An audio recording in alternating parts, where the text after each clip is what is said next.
నమస్కారం.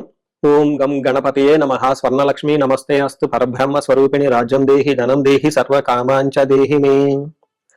అందరికీ స్వర్ణలక్ష్మి అమ్మవారు ఎప్పుడు ప్రతి నిమిషం సంతోషంగా ఉండే విధంగా, చక్కగా నవ్వుతూ ఉండే విధంగా, ఆనందభరితంగా ఉండే విధంగా మనల్ని అనుగ్రహించాలని, అంతేకాకుండా మనందరికీ రాజ్యాధికారం ఉండే విధంగా అనుగ్రహించాలని, అమ్మవారు మనందరికీ సమృద్ధిగా ధనం ఇవ్వాలని, అంతేకాకుండా ప్రతి ఒక్కరికి వాళ్ళ మనసులో ఉన్న కోరిక తక్షణమే నెరవేర్చే విధంగా అమ్మవారికి మనకు ఆశీర్వాదం ఉండాలని చెప్పేసి కోరుకుంటూ ముందుకెళ్దాం.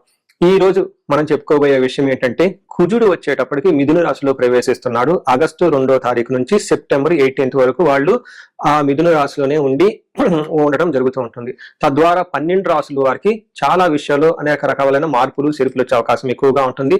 కొంతమంది అనుకూలంగా ఉంటుంది, కొంతమందికి వచ్చేటప్పుడు ప్రతికూలంగా ఉంటుంది, కొంతమందికి కొంచెం ఇబ్బంది పెట్టే విధంగా ఉంటుందని తెలుసుకోవాలి. కుజుడు వచ్చేటప్పటికి ధైర్యానికి, పరాక్రమానికి, హీరోయిజానికి సంబంధించిన గ్రహము. కుజుడు వచ్చేటప్పటికి ఎనర్జీ, స్ట్రెంగ్త్, ఇనిషియేటివ్ అనే పనికి ముందుకెళ్లాలని దానికి సంబంధించిన గ్రహము. యంగర్ బ్రదర్స్ సిస్టర్స్ ఎవరంటే వాళ్ళకి సంబంధించిన గ్రహం. అంతేకాకుండా మోస్ట్ ఇంపార్టెంట్, కుజుడును భూమి పుత్ర అంటారు. అంటే ల్యాండ్స్, ప్రాపర్టీస్, బిల్డింగ్, కన్స్ట్రక్షన్ వీటికి సంబంధించిన గ్రహం. కుజుడు వచ్చేటప్పటికి మిలిటరీ, పోలీస్, సైన్యాధ్యక్షుడు ఇలాంటి వాటికి సంబంధించి వెపన్స్ కి సంబంధించిన గ్రహము. అలాగే కాకుండా కుజుడు వచ్చేటప్పటికి fire, heat, engineering, technology, force ని అప్లై చేసే ఇట్లాంటి పనులన్నిటి కూడా కుజుడికి సంబంధించిన గ్రహం. ఇలాంటి కుజుడు మిథున రాశిలో 45 రోజులు సుమారు ఉండటం వల్ల మిగతా 12 రాశుల వరకు ఎలా ఉందో మనం చూద్దాం. ముందుగా మనం మేషరాశి చూసుకుంటే, మేషరాశి వారికి 2వ ప్లేస్ లో నుంచి 3వ స్థానంలోకి కుజుడు మారడం జరుగుతూ ఉంది. ఎప్పుడైతే ఇది 3వ స్థానానికి కుజుడు మారుతూ ఉన్నాడో, వీళ్ళకి సంబంధించిన ధైర్యానికి సంబంధించిన వ్యవహారాల్లో, ఇలా సిబ్లింగ్స్ సంబంధించిన వ్యవహారాల్లో, కమ్యూనికేషన్ మాట్లాడే విధానంలోనూ, తర్వాత రైటింగ్స్ అండ్ ఆర్ట్స్ కి సంబంధించిన వ్యవహారాలలో, షార్ట్ జర్నీస్ చిన్న జర్నీలు చేసే విషయంలోనూ, ఏదైనా విషయంలో చురుకుగా చొరవ తీసుకునే విషయాల్లో కుజుడు చాలా ప్రభావితాన్ని చూపిస్తాడని మీరు గమనించుకోవాలి. సో వీటితో పాటుగా కుజుడు వీళ్ళకి మేషరాశి వాళ్ళకి 3వ స్థానంలో గనక, జన్మరాశి నుంచి 3వ స్థానంలో ఉంటే కుజుడు ఏం జరుగుతుందని మన మహర్షులు సంస్కృతంలో చెప్పారండి. వీళ్ళకి ఆరోగ్య, నిత్య సంతోష, బంధుమిత్ర సమాగమ, అర్ధలాభ, పుత్ర సౌఖ్యం, ఇష్ట సిద్ధి, తృతీయగే ధారాసుతే అంటారు. అంటే 3వ స్థానంలో ఎప్పుడైతే కుజుడు ఉన్నారో, ఈ కుజుడు వల్ల మీకు ఆరోగ్యం బాగుంటుంది, నిత్యం సంతోషంగా ఉంటారు, బంధువులతోటి మిత్రులతోటి చక్కగా కలిసి ఉంటారు, అర్ధలాభం ఉంటుంది, పుత్ర సౌఖ్యం, పుత్రుల వల్ల సౌఖ్యం ఉంటుంది. అలాగా అనుకున్న పనులన్నీ చక్కగా జరుగుతుంటాయని గమనించుకోవాలి. అయితే ఫాదర్ కి సంబంధించిన వ్యవహారంలో కొంచెం జాగ్రత్తగా ఉండటం ఎంతైనా ముఖ్యం. జనరల్ గా వీళ్ళకి ఏలినాటి శని యొక్క ప్రభావంతో ఉండటం తోటి అనుకున్న పనులన్నీ చాలా విషయాల్లో ఆటంకాలు కలుగుతూ ఉండే అవకాశం ఎక్కువగా ఉంటుంది శని బాధల వల్ల. అయితే ఇలాంటి రాశి వాళ్ళకి ఈ టైంలో కుజుడు మార్పు అనేది చాలా వరకు ఉపశమనం చేస్తుంది, చాలా వరకు మంచి చేస్తుంది. ఇదొక మంచి అవకాశంగా మీరు భావించుకోవచ్చు. ముఖ్యంగా రియల్ ఎస్టేట్ వాళ్ళు ఎవరైతే ఉన్నారో వీళ్ళకి అనుకూలంగా ఉంటుంది. ఇల్లు అమ్మాలనుకున్నా, కొనాలనుకున్నా చాలా బాగుంటుంది. ఇంటికి సంబంధించిన ఎవరైనా ఈఎంఐలు కట్టలేక ఆగిపోతూ ఉంటే ఈ టైంలో అవి కట్టే అవకాశం ఎక్కువగా ఉంటుంది. సో చూశారు కదండి ఈ రాశి వాళ్ళకి ఎలా ఉందో. అంటే కుజుడు ఈ ఒక 45 days మీకు చాలా మంచి చేస్తాడని గమనించుకోవాలి. మనం ఈ రాశి వారికి పరిహారాలు చూసుకుంటే, ఇందులో పరిహారాలు 2-3 రకాలుగా చెప్తానండి. ఒకటి సెల్ఫ్ రెమెడీస్, మీరు చెప్పుకునే పరిహారాలు చెప్తాను. రెండో పరిహారం మీరు గమనించుకుంటే, ఈ యొక్క శ్రావణ మాసాన్ని దృష్టిలో పెట్టుకొని ఈ శ్రావణ మాసాన్ని ఎలా సద్వినియోగం చేసుకోవాలో దాని గురించి పరిహారాలు చెప్తాను. తర్వాత విశేష పరిహారాలు ఉన్నట్టు మీ యొక్క ఇండివిడ్యువల్ జాతకానికి సంబంధించిన పరిహారాలు, ఇలా 3 లెవెల్లో పరిహారాలు చెప్తాను. ఫస్ట్ ఏంటంటే, మనకి శ్రావణ మాసం వస్తుంది కాబట్టి ఈ శ్రావణ మాసాన్ని మనం సద్వినియోగం చేసుకునే విధంగా స్వర్ణలక్ష్మి విశేష హోమం అనేది ఒక హోమం జరుగుతూ ఉంటుంది. ఎవరైనా గనక, అది నా సమక్షంలో జరుగుతూ ఉంటుంది, ఎవరికైతే 16 మంది లక్ష్మీలు కావాలి, సిద్ధలక్ష్మి, మోష్టలక్ష్మి, ఇష్టలక్ష్మి, గజలక్ష్మి, ఇలా అనేక మంది లక్ష్మీల యొక్క కటాక్షం మీకు కావాలనుకుంటే స్వర్ణలక్ష్మి విశేష హోమం జరుగుతూ ఉంటుంది. ఇక్కడ స్వర్ణలక్ష్మి అమ్మవారి దేనికి ప్రతీక అంటే, మీ యొక్క సంపదలకి విలువ పెరగటానికి స్వర్ణలక్ష్మి అంటారు. అంటే ఆల్రెడీ మనకు ఇల్లు ఉండొచ్చు, సంపాదన ఉండొచ్చు, పిల్లలు ఉండొచ్చు, అందరూ ఉండొచ్చు. అయితే వాటికి విలువ ఇంకా పెరగటానికి కావాల్సిన ఒక శక్తి అమ్మవారిని స్వర్ణలక్ష్మి అంటారు. ఈ యొక్క స్వర్ణలక్ష్మి విశేష పూజ చేయడం జరుగుతుంటుంది.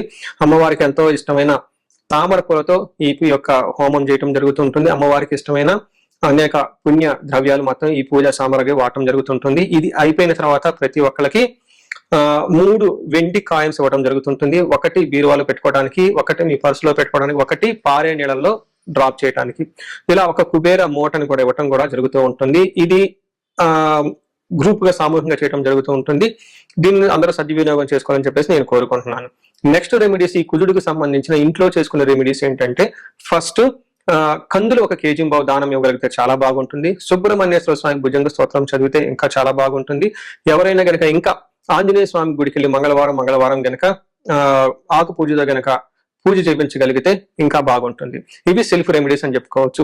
విశేష రెమెడీస్ అన్ని కొన్ని ఉంటాయి. ఇవేంటంటే మీ యొక్క ఇండివిడ్యువల్ గా జాతకంలో ఏదైనా గనక దోషాలున్నా, గ్రహశాంతులున్నా అవి ఒకసారి జాతక చక్రం చూపించుకుంటే బాగుంటుంది. ముఖ్యంగా ఎవరి వయసు అయితే 40 సంవత్సరాలు +/- 5 years అంటే 35 to 45, 50 ఈ రేంజ్ లో ఉండి సక్సెస్ఫుల్ గా 10 years ట్రాక్ రికార్డ్, ఎడ్యుకేషన్ ఉండి, ప్రొఫెషనల్ ట్రాక్ రికార్డ్ ఉండి, అంతా బాగుండి ఎక్కడో కనుక లైఫ్ లో మీకు ఆగిపోయారన్న ఒక ఫీలింగ్ వచ్చేసి ఉంటే దానికి కారణం మీకున్న శాపాలు యాక్టివేట్ అయ్యి ఉంటాయని గమనించుకోండి.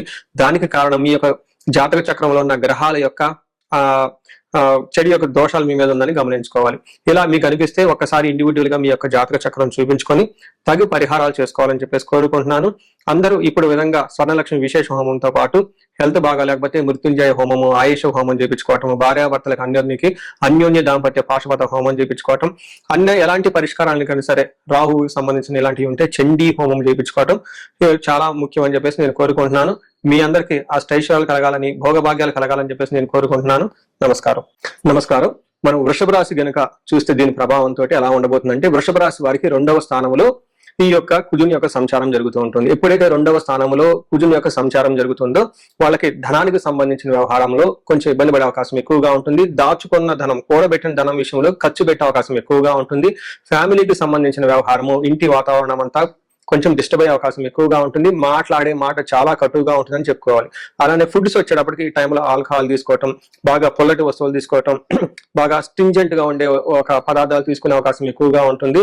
అయితే బేసిక్ ఎడ్యుకేషన్ ఎవరైతే చేస్తారో LKG, UKG, 5th class లోపు ఇలాంటి వాళ్ళకి ఎడ్యుకేషన్ సంబంధించిన వ్యవహారాలలో కొంచెం స్లోగా ఉండే అవకాశం ఎక్కువగా ఉంటుంది. టోటల్ గా చూసుకుంటే కొంచెం వాళ్ళ కంటికి నొప్పి కానివ్వండి, తర్వాత కళ్ళకు సంబంధించి, కుడి కంటికి సంబంధించి ప్రాబ్లమ్స్ వచ్చే అవకాశం ఎక్కువ ఉందని మీరు గమనించుకోవాలి.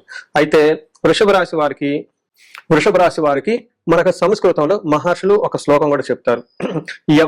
ఎవరికైతే 2వ స్థానంలో కుజుడు ఉంటే ఏం జరుగుతుంది అనే దాని గురించి. దీనికి ఏం చెప్తారంటే, అసత్వం సతతం క్లేశనాశ, సర్వకార్య వినాశనం, సదా దుర్జన సంపర్క, భీతి స్యాద్ ధనకే కుజ అంటారు. అంటే దీని ప్రకారం ఏంటంటే, అసత్వం అంటే ఎనర్జీ లేకుండా ఉండటం, తర్వాత సతతం క్లేశ ఎప్పుడు ఏదో ఒక విషయం గురించి బాధపడే అవకాశం ఎక్కువగా ఉంటుంది.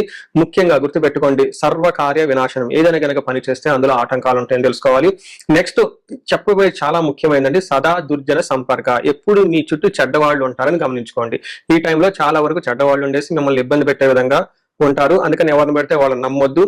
మీకు పక్కన చేరి మీకు చేత డబ్బులు ఖర్చు పెట్టించి వృధాగా మీ చేత అనవసరమైన వాళ్ళ ఖర్చులు పెట్టించి మళ్ళీ తిరిగి మిమ్మల్ని అవకాశం ఎక్కువగా ఉంటుంది. కొంచెం జాగ్రత్తగా ఉండటం ఎంతైనా అవసరం. వీటితో పాటుగా కొంచెం భయం కలిపే సంఘటనలు కూడా జరిగే అవకాశం ఎక్కువగా ఉంటుంది. చూసారు కదండి, ఈ రాశి వాళ్ళు కొంచెం జాగ్రత్తగా ఈ 45 days మనం చెప్పుకున్న విషయాల్లో ఛాలెంజింగ్ ఉండే అవకాశం ఎక్కువగా ఉంటుందని గమనించాలి.